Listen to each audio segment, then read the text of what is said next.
welcome back to the Man at Camp Project podcast. I'm your host, Lockie Stewart, and today we have an exciting guest, Digby Ioane. Mate, great to have you here. No, honoured to be here. Mate, it's I've watched you for a long time on the footy field. I know there's going to be guys from all around the world who watched you guys, especially 2011, light it up, and I still always think about that crossfield kick from Quaid and then you just burn them down. Like that's just like my go-to memory. That was risky but paid off. Mate, Quaid still gives me credit about it, but that was off a turnover.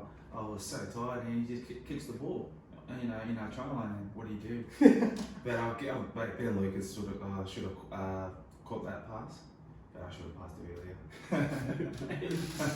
Still some wild stuff, but mate, you've had a pretty incredible life, and we caught up on the phone the other day, and 2 years into retirement, there were so many things that you shared, which I'm looking forward to diving into. But people, as I was saying to you when we spoke the other day, because you've been in the media so much, people probably have an idea of who you are as a person. They've made up their minds around that, and it's cool to be able to provide a platform for you to really get to know you as an individual and what it was like for you through your career, but also with what you're doing now with the back three, and life after footy as well, which is pretty cool. But mate, take us back to, obviously footy was a big part of your life for a long period of your life so far. Yeah. What was it like living the professional? I treated it like it was normal. As a lot of people know, I'm from Melbourne.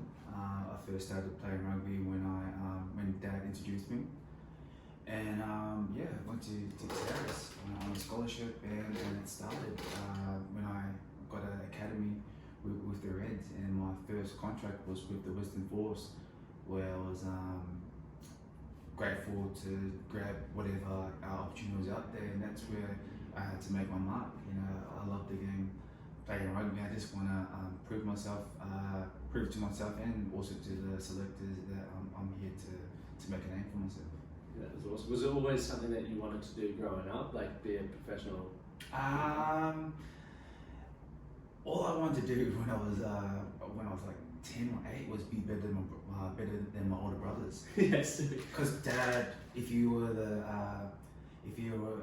man, or the golden child, like you always be Daddy's boy. But I think for myself, was just trying to prove to my older brothers that I can play rugby, and everything just all connected. I think and we were talking about my old man, how he doesn't speak English, and he's been in the show for how long, like over 30 years.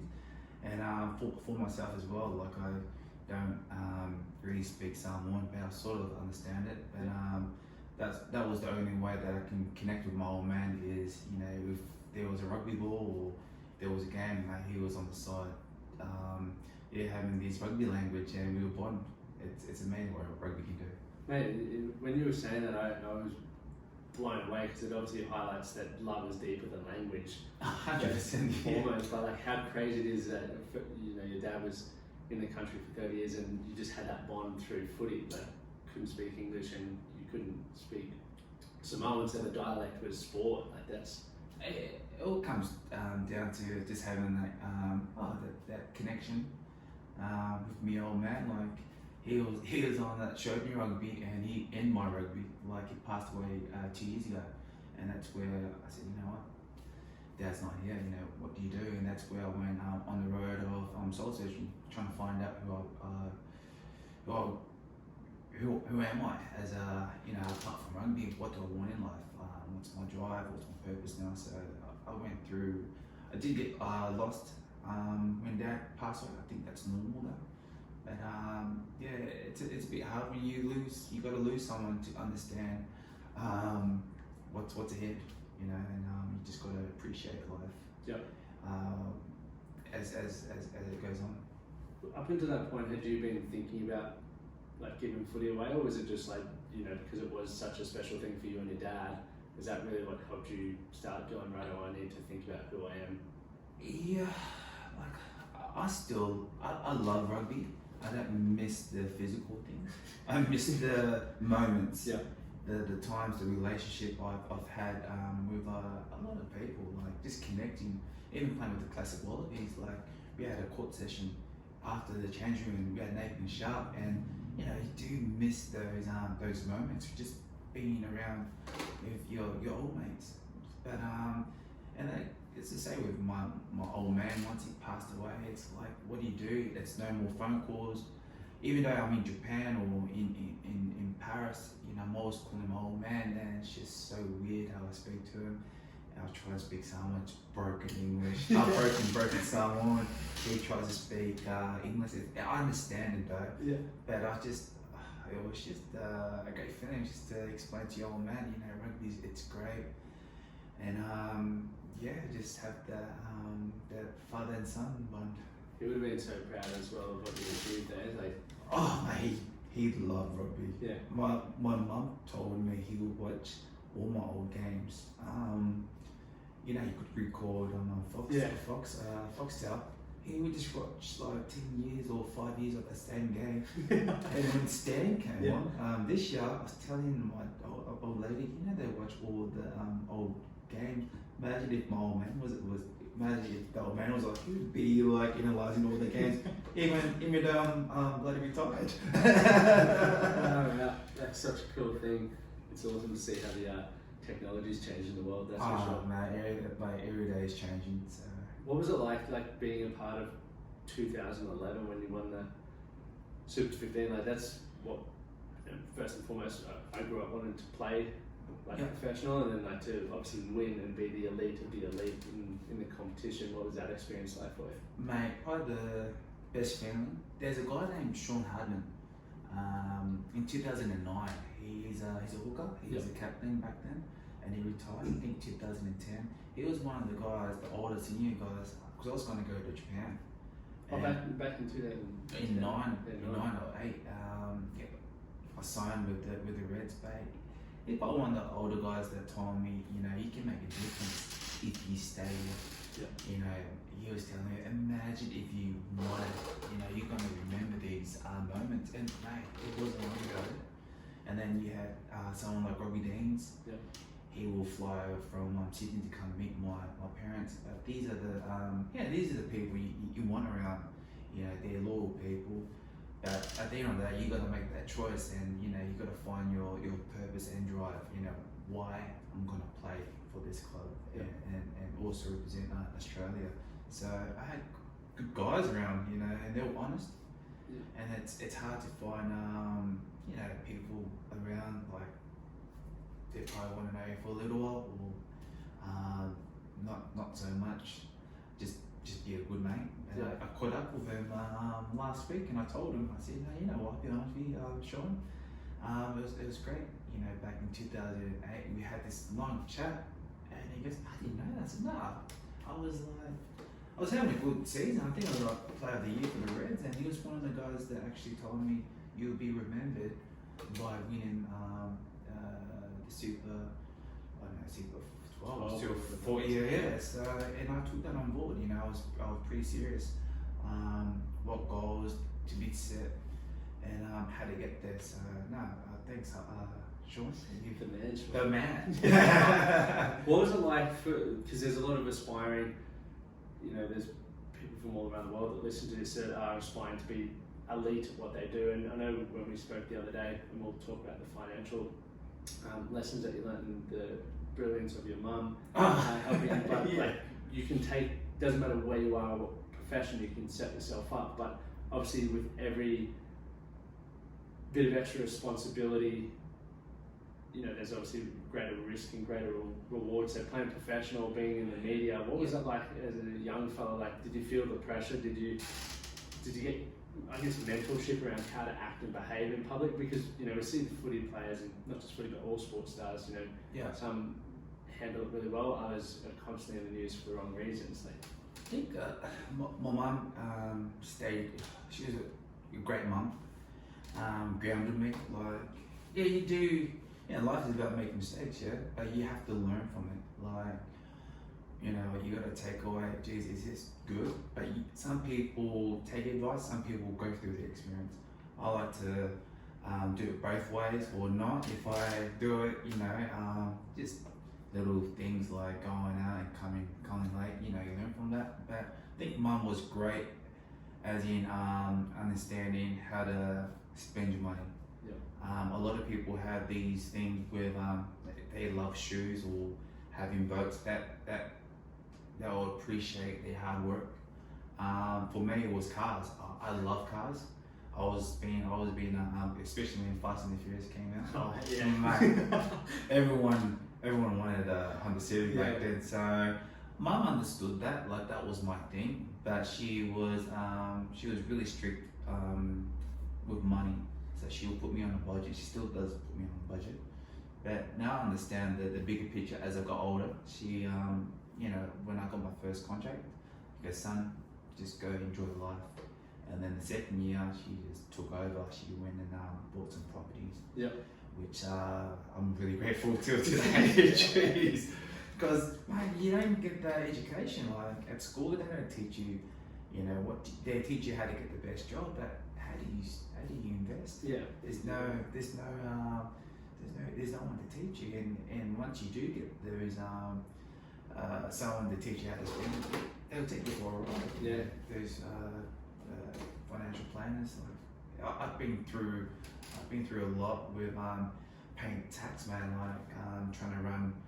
I won't name him, but he thought it was a great idea to run it through my nephews and trying to run my tax. A year after they finished, and it was through Monty as well, because I was looking after. I was the one that bought him from Melbourne, so I was his guardian. Yeah. And just to run my tax of my nephews, but they finished school, started working. The taxman came knocking my door, goes, mate, you earn 70K. So I went and told my old mate, where he does all my tax and everything. The only thing he said to me was, sorry, mate, I forgot. And I'm like, He doesn't give a shit about you. that's what I mean, and that's where a lot of guys need to do their research.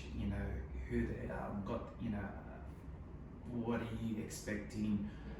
You can't trust someone that with your money, because they will take you for a ride. But I would love to name him better. I don't want to get. I'm not that guy. Yeah. I've learned from that. I take away the learning. You just can't trust people. And that's where Mum learnt as well, so she dealt with it. But life moves on, and I'm happy around that. And that's the thing, like life, whether we have a whole heap of awesome experiences, and equally, there's some bad ones, like in the second grade still. Yeah, but that's something, and it wasn't. Okay, I'm not gonna say I got done. Yeah.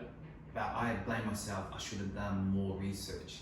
Yeah. To trust this guy. I should have paid more attention to it. And Mum was getting the hang of it, but she just didn't understand the trust tax, the lower bracket. Because a lot of people think, especially Islanders, once you get like 800,000 or a mil, everyone thinks, yes, I'm rich. That's only your gross. Yeah. You don't understand the net. What is my net? Yeah. I didn't understand the net when I went overseas. Yeah. They said, well, that money is on my pocket. Yes, that is in your pocket. I said, wow. Yeah. What do you do? Like, you got all this money, but it's like, why did I live in Australia? Yeah. It's like, still people don't know what's their net.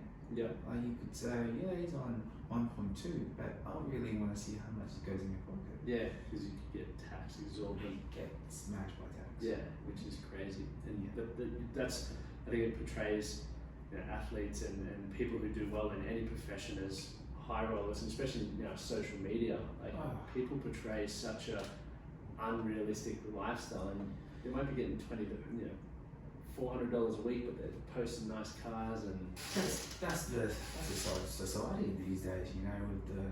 With the generation now, it's about the luxury life.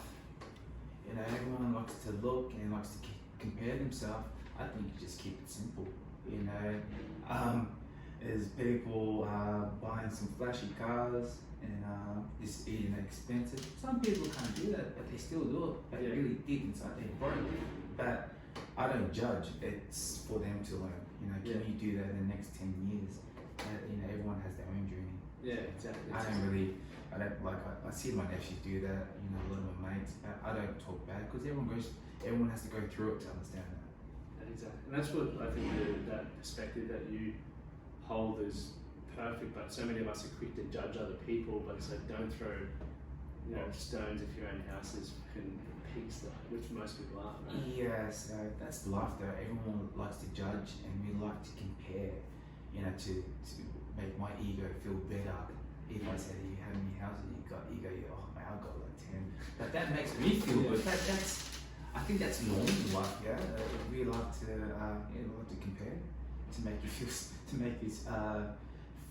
feel like you're somebody. But really, you just boost up your own ego. It was like you were saying the other day, like how you're super competitive, right? And it was a brilliant thing, but also challenging. I think the comparison, you know, like talking about houses, like it can either cripple you because you're like, fuck, I'm not doing well enough, or my houses, or you can look at it and go, you know, fair play to you, like that's awesome. Now I can learn from you, right? Yeah.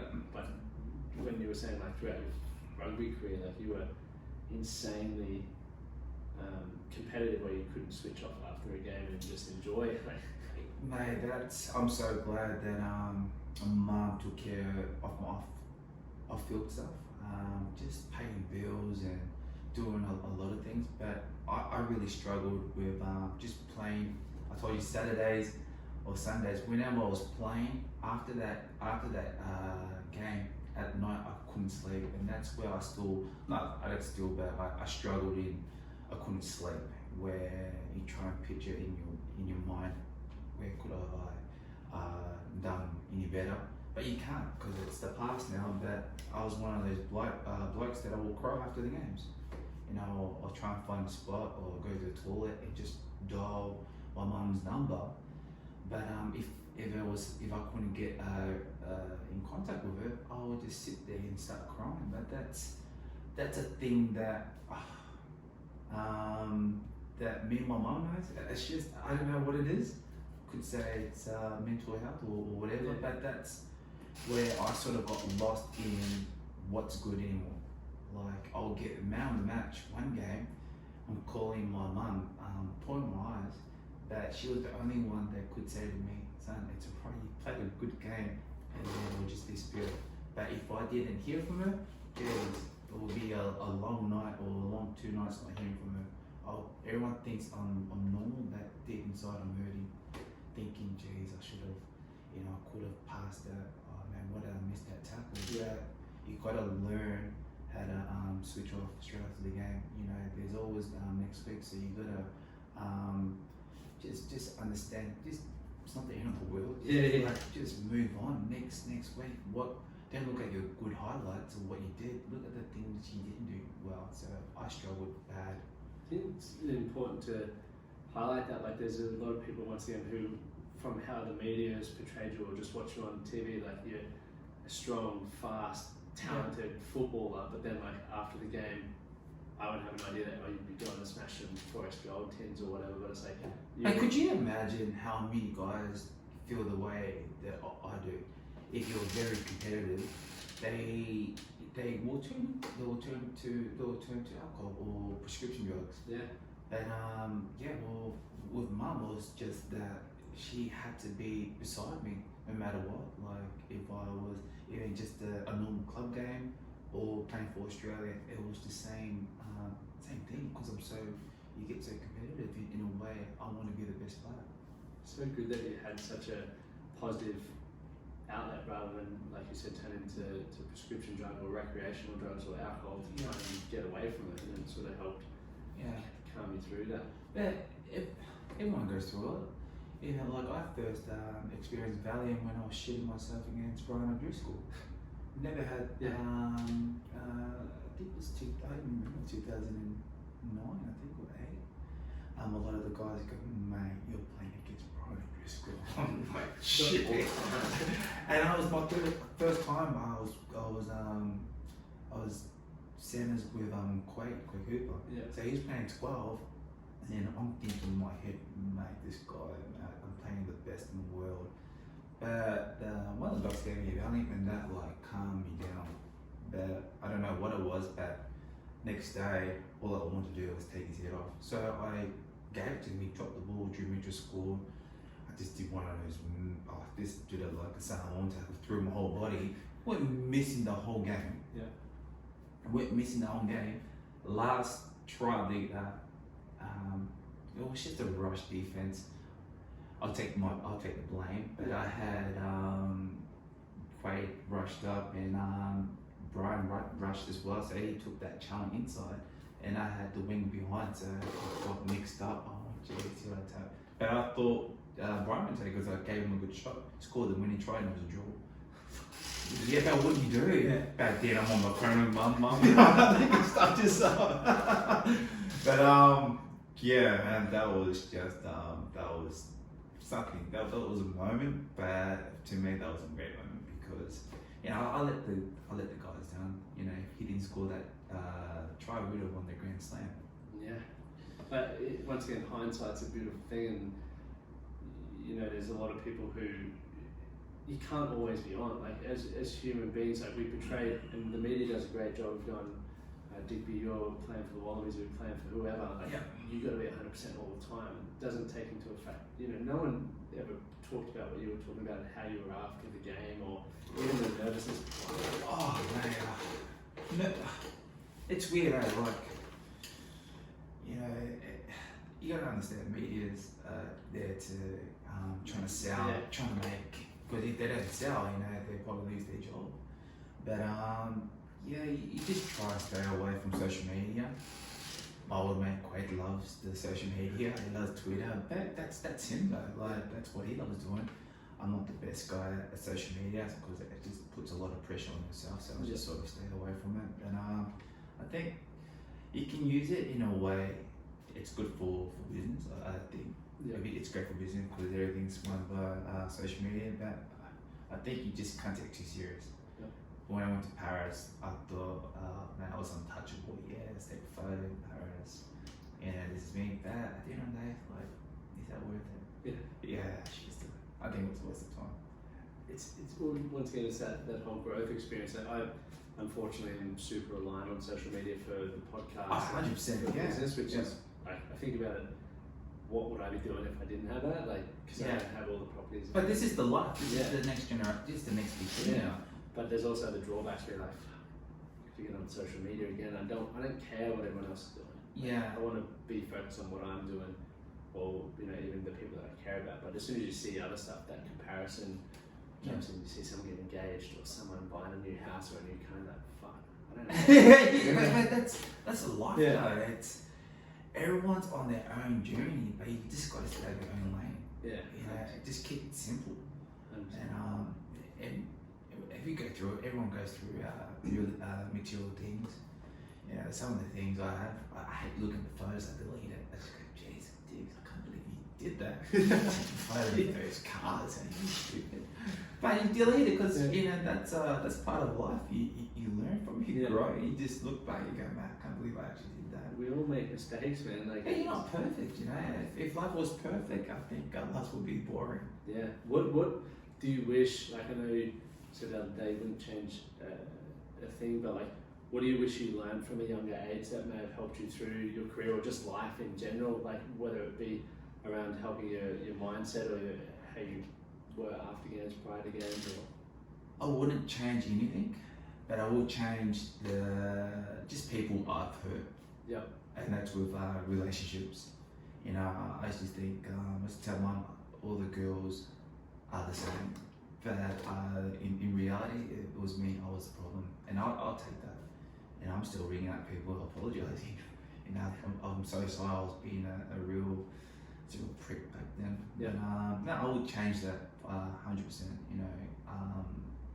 Just don't be a shit bloke to girls. Just have that respect.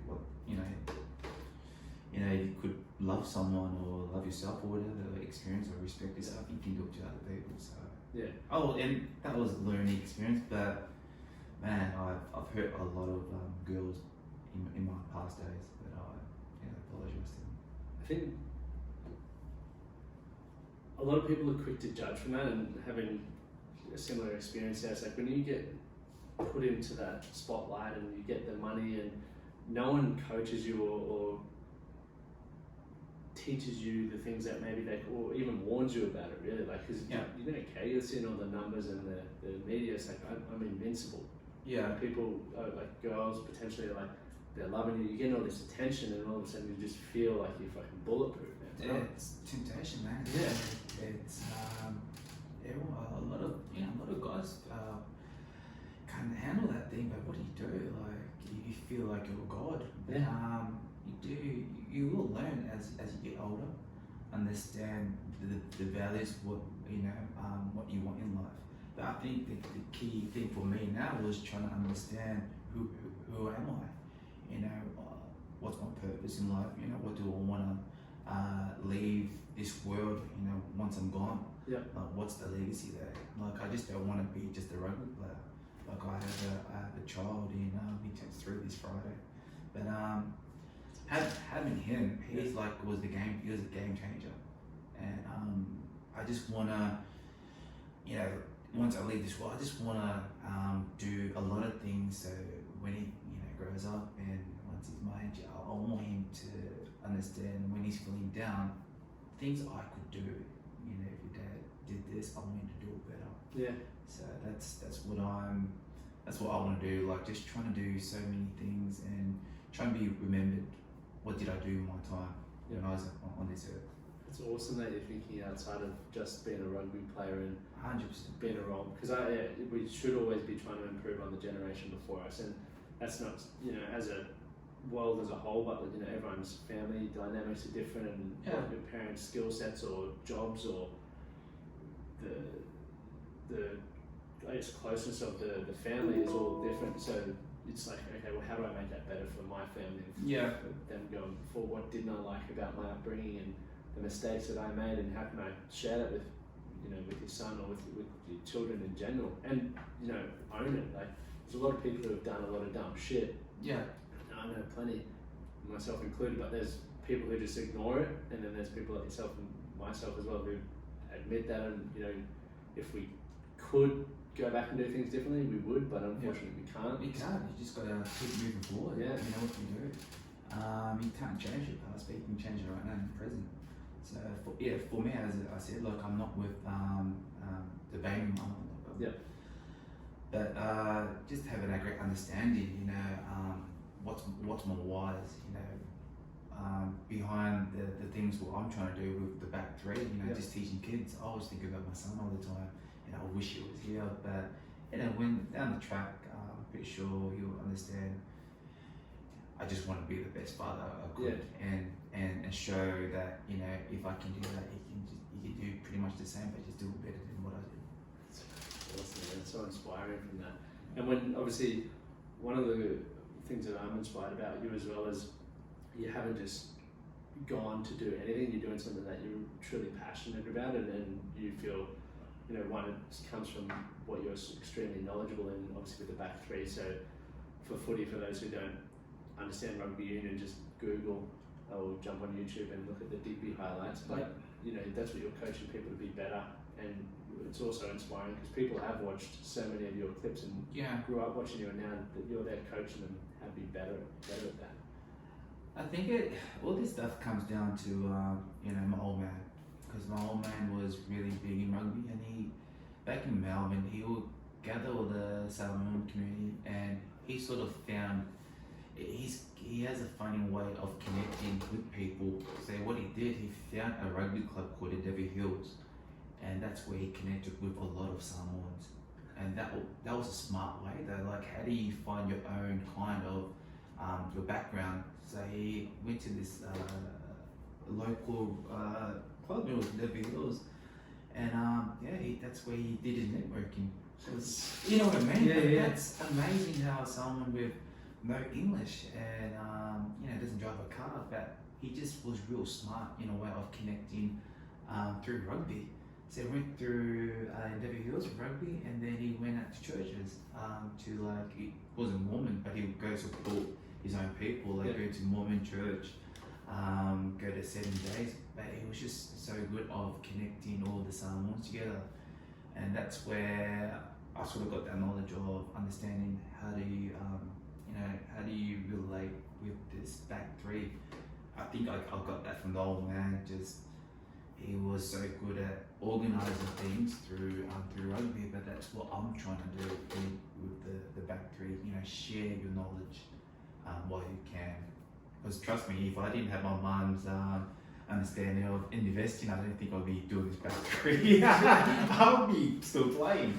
Yeah, but that's what life's so beautiful, you know. Like you have good, you gotta have good people around you.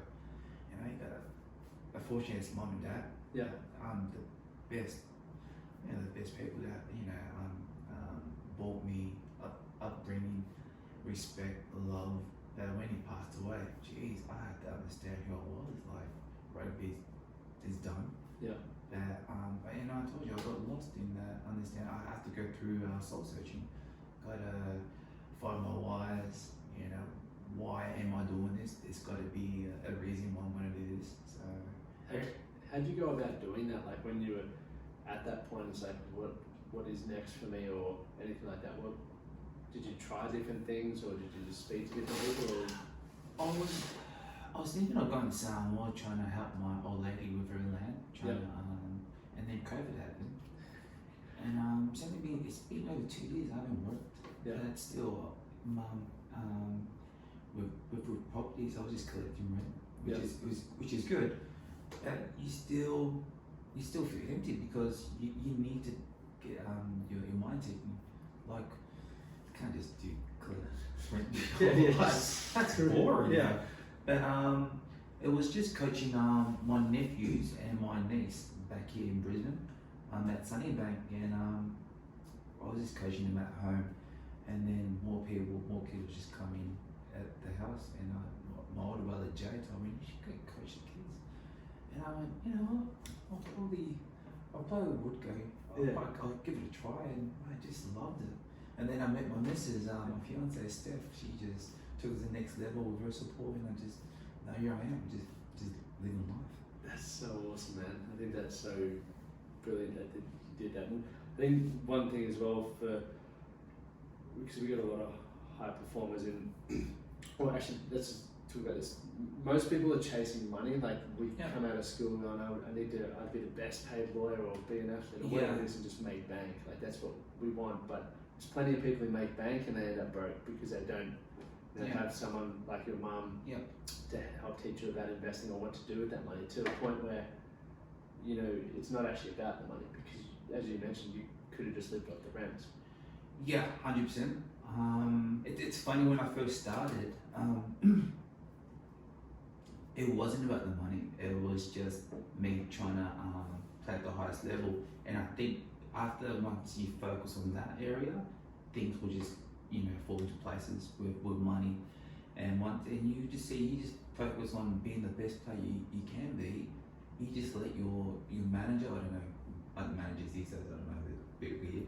But I left it to my mum, you know, like, she goes, you just focus on playing footy, and I'll focus on your off-field things like your bills and everything connected. All I got to do was just play rugby.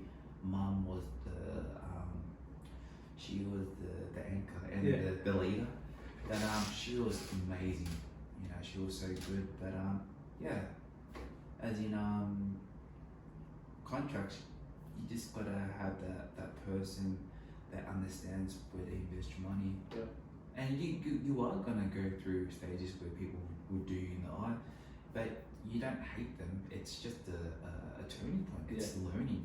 What did I take away from that? Well, I don't trust this person because he's done me wrong. But in life we do get ripped off, but you learn from it. That's the beauty of it. Exactly. Yeah, the expensive lessons. 100%. And that was like when I think 70,000. She goes, son, at least it wasn't your contract. Just put it that way. And it's true, you know. I'd rather lose that much than like $500,000 or something. Yeah. It'd be fun to do it all, that's for sure. Talking about like the biggest challenges for you throughout your career and just even over the last decade or so, I know when we were speaking on the phone, it was like being away from family, and as you've touched on heaps, like how close you were with your dad and your mum, it's like the relationship, from what you've mentioned, it sounds phenomenal. Like you have such an incredible bond. So when you obviously, you know, played all around the world, how was that for you, like not having them by your side? I've always had that relationship with like my family. Someone's really tight in that situation. I learned that when I got a scholarship, and that was a choice that I made. None of my parents forced me to go, but I saw it as a great opportunity because it was rugby. I saw the game at, I have a nephew who's older than me, that I watched one of his games at TSS. Yeah. They were playing this Nudge. I couldn't believe the atmosphere. It was like 10,000. Yeah. It was crazy. But I knew what I was getting myself into. But yeah, the hardest thing was family. Like I knew it was going to be hard. But as I got older, making rep teams, like making 21s, 19s, it got harder. But you do miss those moments where you can't make birthdays, you can't make Easter or Christmas, because rugby, it's life at the moment. When you're playing at your peak, that's the sacrifice you gotta make. You have to go through it to understand why you do it in the first place. But I knew that's a choice that I made, but that was one of the hardest though. Yeah. It's one of the making sacrifice. For every decision we make, You can't have it all. Yeah. I wish we could. No, but you can't. But that's life though. You gotta sacrifice something to gain something. It's like drinking. You can't drink yourself every week, and because you're not going to perform, you can't have a break. Yeah. Would you? Is there any because you were saying, is it how long until it's 2 years for you? October. October. That's unreal. Yeah, well, I just know I'm a good bloke. Yeah. It's just like we can talk, just say you said something real like trying to be a real smart ass or whatever. I can take jokes sober, but once alcohol hits me to a stage if I had too much, I can't take that. I'll try and hurt that person 10 times, and not physical, it's just words. A lot strong. Yeah, just come back at the person. I'll make that person cry. That's something I can control, and I know all my fights back in the past. It's always been alcohol. I'm not an alcoholic. I just know if I have like 3 or 4 glasses, just another. I'm just a different person. Yeah. So that's why I choose not to drink. I don't mind my mates drinking. They think I'm trying to be a better person. Like, oh, sorry, like when I don't drink, they're like, oh, well, sorry, you're too cool. I said, nah, it's just. I said, no, I'm not. It's just I'm not a good person. I'm not a good person, so I just choose not to drink. And I think there's so many people. My worst moments have come from drugs or alcohol, and it's like for a long time you just don't think anything of it, and then you start really connecting the dots. You're like, I was a dick here. That happened because of this, and what's the one thing in common? Well, me for one, but the alcohol or whatever. Because we try and make an excuse for ourselves to make us, nah, that wasn't it. But that's in your head. You're thinking, nah, I can't get alcohol. But you're always gonna lie to yourself because you want to drink. So that's a choice we make though. But for me, it's just I just knew it was alcohol was the problem. But that's understand who you really are. Like you know who you are, so don't do it. So that's where I sort of did that soul searching and the whole thing and everything connected. Trying to find the best who I am the next day. Like I'm trying to improve every time. Like today I'll be the nice person. Tomorrow will be different. So I'm just trying to be a better person every time. And you can't find it by being drunk all the time or being hungover or.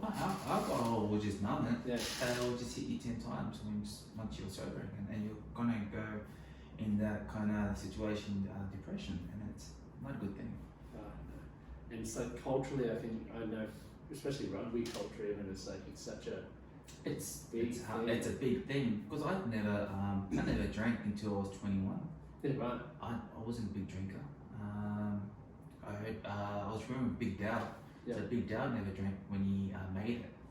I was rooming with him in 2005 with the Wallabies, and I was rooming with him, and I asked him so many questions. I think he was thinking, "Mate, go sleep, mate." But I was just because he was killing it. And he still is a big dog. But what do? You got a Big Dog with his red undies, and I'm just looking at it going, "Man, I'm like texting my mate. Oh wow, what's it like? Okay, but he's walking around with his undies. And I was asking him questions When did you first drink? He goes, mate, Diggs, mate, I didn't drink until I made it. So I sort of thought, okay, I'm gonna put myself in that situation. I'll probably drink when I'm 21. Yeah. Yeah, so it's good to ask those people, you know, questions, because you wanna do better. Like you wanna be them. Like Tikiri, geez, I didn't want to play for Australia until I saw him. Yeah. Like that wasn't the bigger picture. When I met Tikiri when I was 16, 17, I go, man, I just want to be this guy. But that's all of us, though, because we want to be someone.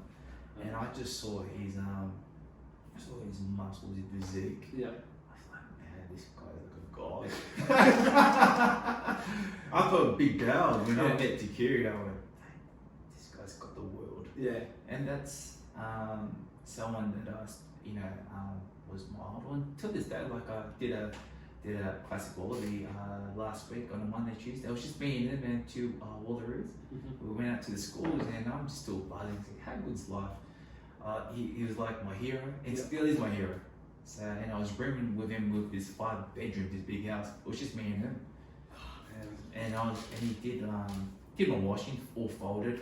And I'm like, you still are the man. But those guys he looked up to, and I still look up to him. He's doing he's still killing it. Like he's doing promos. He's helping me with the back three as well. Because he's still got to ask mates, you know, how do you do this? How do you do this professionally? Like how do you get to schools? He's got all the guys down. George Smith, as well, he's doing really well with his brand. So it's good to have these people around you, because you used to look back at them when you were playing. Now, once they're finished, now you still ask them questions. Yeah. But that's life is so great, though. At the moment, like I think there's a difference though between people look up to people and do the complete opposite, and there's people like you who ask questions and then just did exactly what they did. I still ask questions, like no matter what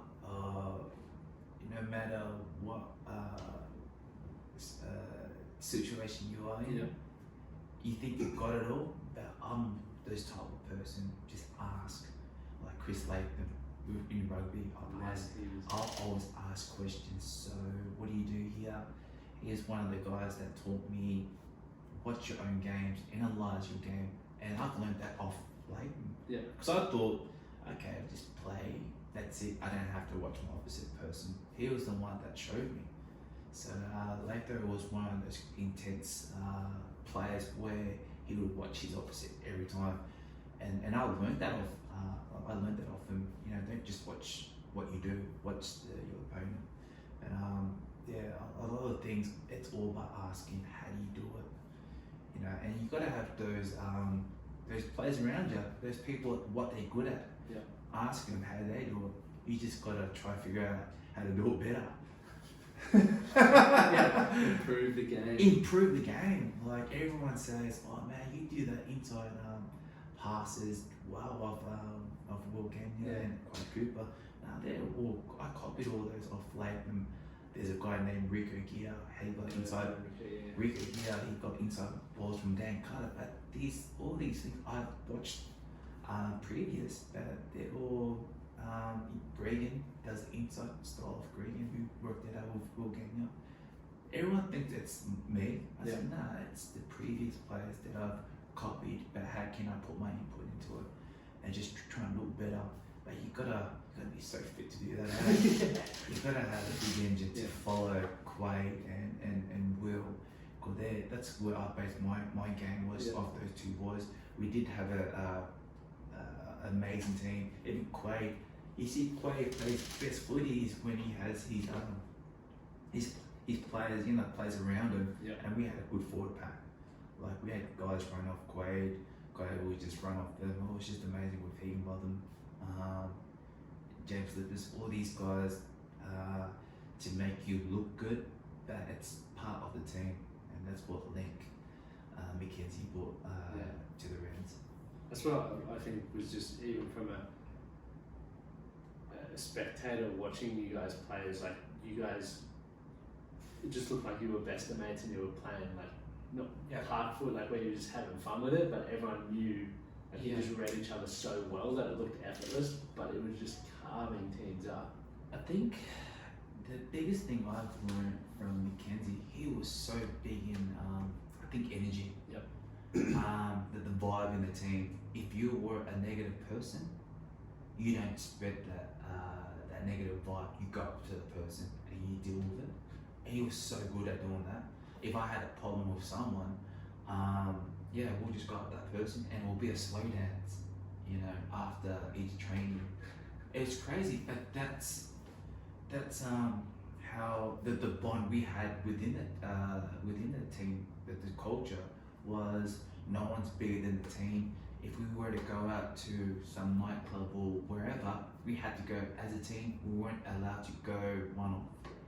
And if anyone wanted to go back home, we would go home together as a team.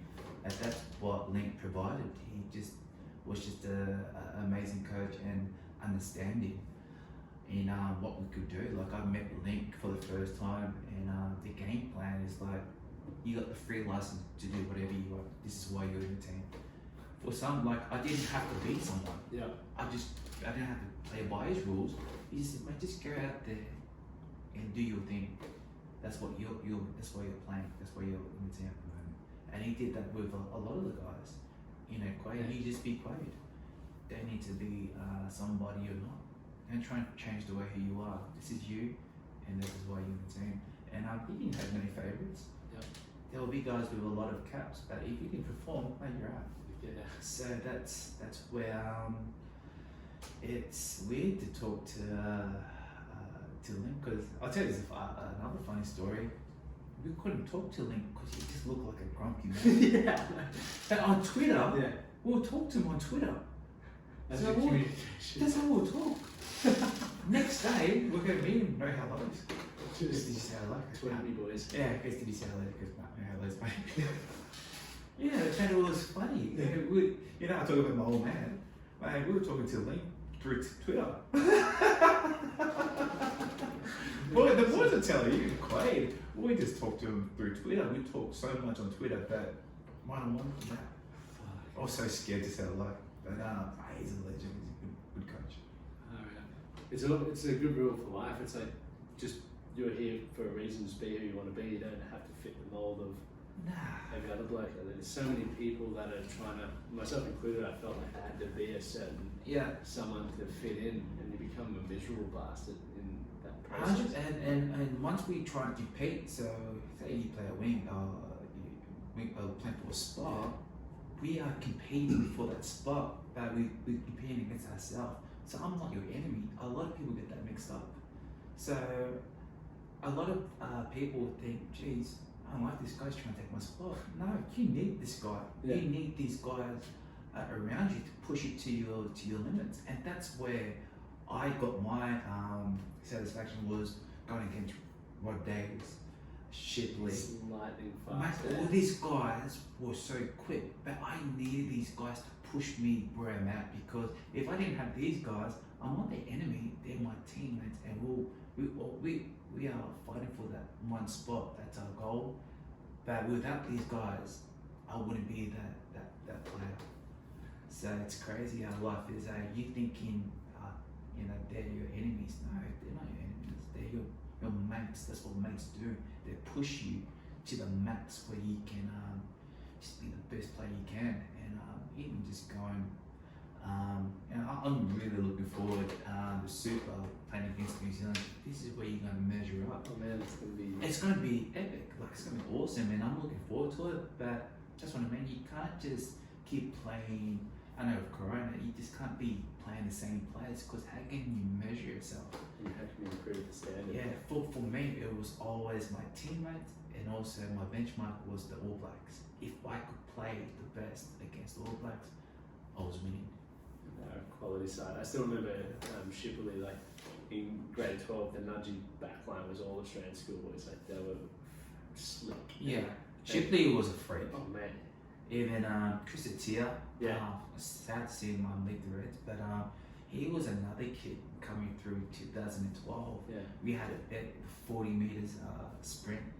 I was not big, but I will kick everyone's ass in fitness. But everyone was putting their money on Ron Davis. I was going, maybe Shipley probably got him. But Marshy at that time was still is the trainer. He goes, oh, we got one more contender. And we're like, who is it? He goes, oh, Chris Tier. This guy's got nothing. Again, me judgy. God, mate. But he was running in his Chuck Taylors. He was gonna race that because he was the last guy to race. Marsh goes, mate, you're gonna tie your lace up. I go, oh, but there's no way this guy's gonna beat these two guys. Beat their time, and we were just in shock. So he made his point there. So in training, as he broke the line, I just give up. Keep running. It was that quick. We had to tell him to keep going because he was just jogging. Shit. Yeah, mate, it was just too quick. Where's he gone now? I think he's gone to France. Okay, yeah. But man, shout out to school, mate. He scored this amazing try. I think it was against the Lions, man. It was just Lightning. freak. Yeah, so he was one of the guys that I love to watch, and he'll jump on board with me. I have to do a lot of extras. Yep. But he'll come in, just do just cardio and stuff. I love doing fitness. That's my go-to fitness with Will Gagnon. And that's what got me going. And now I'm still finding it hard to stop running. Like this morning, I'm gonna go back to Melbourne and help my old club play. Yeah. Oh really? Yeah. So I missed my time. I run this block. I'm normally doing 60 minutes. But I ran last week. I did it in 17:45. Yeah. And then today I did a 17:25. I was angry. My missus got back. Is he alright? I said, nah, just angry. But you know what I mean? Like, because you're going back into the system because you know you're gonna play again. And my missus goes, is interviews the Wallabies, babe. Right, you got me. Yeah. He goes, calm down. I said, you know, you're not playing for the Wallabies, but you still, you know, you get into that situation again where you're in the system again. Yeah. You just got to take away that time, and you're sweet. You love running, but for me, everything's my time. It's crazy. Standard. Oh man, and I went and saw someone because I had to. I went and saw a guy. Not cancelling. It was just energy. Yeah. Talks about breathing. And I told him, he goes, "You alright?" I said, "Nah, I had a run this morning. Just hate it." And he goes, "Why?" I guess, "Oh, I didn't beat my time like last year. I had a good time. It was 16 minutes." And he goes, "Mate," I said, "Why did you run first?" And I said, "How did you get into running?" I said, "Oh, I ran when I was 10 through my older brother." He goes, "Why did you run?" I said, "Because I enjoyed it." He goes, "Okay, and what's different now?" I goes, "Oh, well, at the Reds, I used to run at the Reds, it was time." He goes, "Well, take away the time now because you're not playing." And I went, simple. Yeah. But now I'm back playing. I'm gonna start playing in 2 weeks. I've put that time. Is it a full season or what's it? Yeah, so I'm gonna go back to Melbourne every Thursday, and I'll fly back every Sunday. So I'm gonna do that for the next 10 weeks. Yeah, right. Yeah, so my old club is doing really well, and a lot of my old mates can't go over to Europe because of Corona. Yeah. So they're playing there at the moment at my old club, and I'm like, geez, mate, my old man was alive. He would tell me definitely go play. So I'm like, you know what? I really want to go back and join. You know. Yeah. Play where you first started. So I played with this club when I was 5, and I left when I was 14 on a scholarship. And will this be the first time you played for Go back, yeah. So I'm gonna finish this. I'm pretty stoked. Mate, that's gonna be awesome. And my missus goes, "You're crazy." Don't worry, I'm coming back on Sunday. Then I'll be back on Thursday in the morning.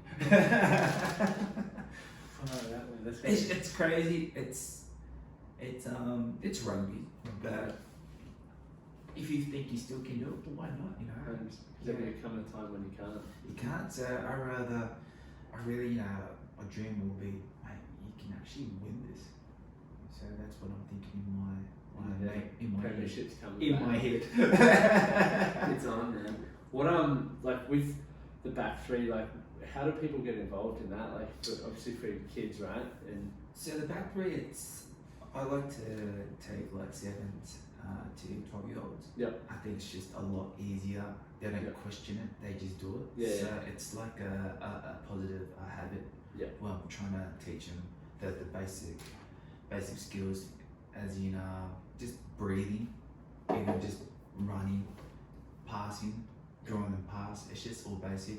When it comes to 14 and 15, Instagram, I think it's just too much. I think they think they're someone. Yep. They think they're the man. Where I stay away from it, but I'm getting there slowly. Like, don't mind mentoring them, as in Yep. speaking. You know, it's not all flashy. Yep. You know, with the mental health, as in have a great understanding. Is this is what you really want? Some people don't make it at the age of 26, and they're still chasing. Yeah. When do you know you're not gonna make it? Yeah. That's where I love to help them in a way. You know, get a job before get any job and have a great understanding why you want to play rugby. I worked at IGA Yep. for 2 weeks, and the owner told me, "Is this what you really want to do?" I said, "Nah." But this is the things I learned in my journey. Like, you got to understand, man, working at IGA, and I'm not trying to say IGA was bad. It's just it wasn't for me. I Yeah. just hated it. I just didn't like stacking shelf, and I was thinking, man, this is not what I pictured. I thought it was gonna be fun, but you know, just talk to the owner at that time. He goes, train hard, and you'll see the end result. And man, he wasn't wrong. Like, if you actually focus in what you want in life, man, it will just come to you. But you really got to be patient. You know, you just can't get it just like that. If it hasn't happened, if it doesn't, just keep driving. But have that understanding. When is the deadline? You understand, I'm not a rugby player. Yeah. A lot of people fall into that trap, you know, thinking they're still going to make it. But that's life. That's for them to know. Yeah. Yeah. But the outcome's not guaranteed. But if you're passionate about getting into it, give it a crack. Yeah, give it a crack. But there's people, they want the whole thing. They want to party, they want to drink, but they think they're still gonna be a rugby player. Nah, it doesn't work like that. You gotta sacrifice. If it's to drinking, don't drink, don't party. If you're injured, why are you still partying and drinking? Yeah, that's. But that's what the society now, because they see the social media. But that's what rugby's about, though. Like, everyone wants to be a rugby player, but they don't want to do the hard yards. To get there, yeah. Yeah. Well, that's what even found in the stuff that you've shared, like you were talking about you and Will and people doing extras there, and you've got already playing professional, but you're still doing extras. Still doing it, but that's the habit you learn at an early stage. Like when you're 10 years old or 12, you gotta. I was massive on running, and if it wasn't for my brother, he learned this technique of John Kerwin, the All Blacks winger, just breathing in your nose and out through your mouth. Yep. And my older brother told me, if you can master that, you'll be the fittest. And he wasn't wrong. Like, I still use that technique till today. Like when I run, breathing in and just controlling, because it calms you down. You can run for ages. But those are the little things that like kids don't know, unless you go on YouTube. But I like to share that knowledge with kids coming through. It doesn't have to be rugby. Just having that basic skill set to get you through. 100%. Well, one final question, because I know you're going to zip off, but what's your definition of being a man? And I think for those tuning in for the first time, like the context, the reason why I ask everyone this is society previously has built up an idea of what we think being a man is, and too many blokes are ending their lives and not happy with, obviously it doesn't align with us, right? So understanding what it is for each individual, then we can find someone that we aspire to be like, sort of like for you, it's Lottie and Kiri, where we have those role models and we understand what being a man means to them. What it means to me is everyone's got a different answer. I think marriage is being true to yourself. I think you understand who you are as a person, as we had a chat before, and just being loyal. know, we do have choices to be a good bloke or be a shit bloke, and that's where I take that, where I've learnt a lot in the last 2 years, just having that understanding of, you know, what am I going to leave behind once I leave. You know, I want my kids to do well when they get going with their life. Just do a better anytime they're feeling down. Just, yeah, your dad did this, man. I'm pretty sure you can do better. Yeah, it's just being loyal to yourself, be true to yourself, and have that. And we have choices. Be a better bloke. Yeah. You know, and you're not a better bloke if you see you've been a shit person, but you don't learn from it. What's the point of living? Yeah. So what's your drive? Like, you're still doing that same repetition, but then excuses comes in. But nah, it's not that. Nah, it's not the drinking. Nah, you do have but that's it. It's just having a great understanding of who you are as a person and just be loyal to yourself. Yeah, and that requires work, but that's an awesome answer, man. So for people who want to find out about what you're doing and the back three and everything like that, where can they find out information? Just on social media, again, on Instagram. Yep. I don't run it, it's my missus. She runs the show. Yeah. So yeah, it's back three as well, and there's back three at Facebook. So, Yep.